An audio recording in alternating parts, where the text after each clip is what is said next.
Елем кетсін деп. Ошону көрмөксүң, айтпадым беле. Эскертке мукпайсың. Мени жок дегенде эле 10% уксаң, мындай болмок эмес дейбиз.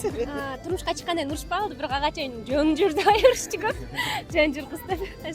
Тамактын баарын жеп алганда, ичиз толгондо, таттуу жегиси келгенде, уже батпай калат да.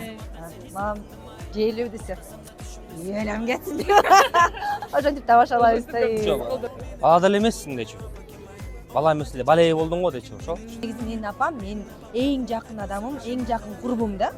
Азыр эми жолдошум болуп калды, бирок апам деле уже экинчи курбум болуп калды. Көрөгөчү көп нерсени байкап турат, билип турат дегендей апам. Анын сүйүүсүн эмнеден билем, биз апамдардын үйгө балдар менен барганда бизди кайра толтура продукт менен кетиришет да. Үйдө нан бар десем деле нанын баарын сап беришет. Өзлөрүкү акыркы болсо дагы картошкаңар барбы, этиңер барбы, мына силерге алма алып койдук эле деп. Ошонун баары бул деген апанын баласына болгон сүйүүсү да. Төгүлүп